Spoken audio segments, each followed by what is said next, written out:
Hey beautiful people, welcome back to my channel, or if you're new here, karibu sana. Today I'm sharing what I eat in a day, not just food but also little moments that feed my soul. So you're focusing on food, faith and intentionality. I like to begin my day with a Bible verse. So today we're looking at James chapter 3, which was talking about taming the tongue and also how the tongue can be full of evil, and if we don't take care of how we speak to others, we then lead a life of sin. And it was really inspiring. After that, I reflect on it while sipping some warm lemon water. It's really simple, but it really resets my system, mostly now that we're in summer and I've been dealing with hay fever. I love to start off my day with something warm and something soothing just to kick off the day. So today's breakfast was really simple. I opted for some green tea and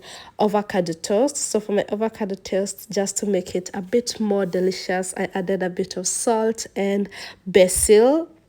Now on to lunch. I wish time flew by as quickly as we are now looking at this video. So I have the link for this exact recipe and two other juices. I'll leave it up above. So this is a green juice, which was cucumber, mint and lemon, if I remember correctly.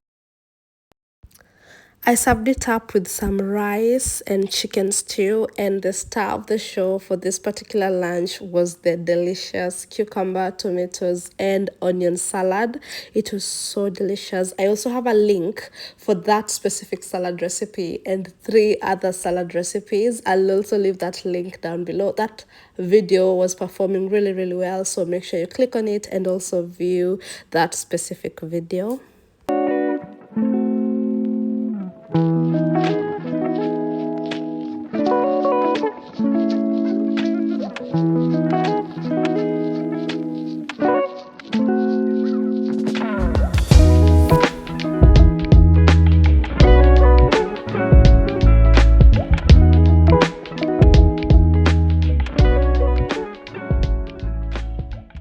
For my dinner, I opted for some spicy jollof rice. So that's why you can see me prepping the vegetables. I used some really delicious peppers. These are pointed sweet peppers, and also used some capsicum and tomatoes. You know, with a good jollof rice, you have to look at the base. If you have some really good base, then your jollof rice will be excellent.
I decided to serve the jollof rice with some creamy but simple coleslaw. So for this coleslaw, you just need a bit of cabbage, carrot, salt, pepper, mayonnaise. I used two types of mayonnaise because I wanted it to be spicy. So I used the Nando's peri peri mayonnaise, and then I used the normal mayonnaise, and then I added a bit of basil. And the star of the show for this specific coleslaw was the savory, very sweet sultanas. They were really delicious in this. So next time you're trying to make some coleslaw and you want it a bit sweeter, you should consider adding sultanas. And also remember, coleslaw is full of fiber and it's just really delicious as a side for some rice.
that was what I ate in a day, and I hope you really enjoyed that content. Remember to go back to my YouTube channel. I have loads of content like easy salad recipes, how to make healthy juices without using a juicer, and lots more. Also, comment down below. Let's have a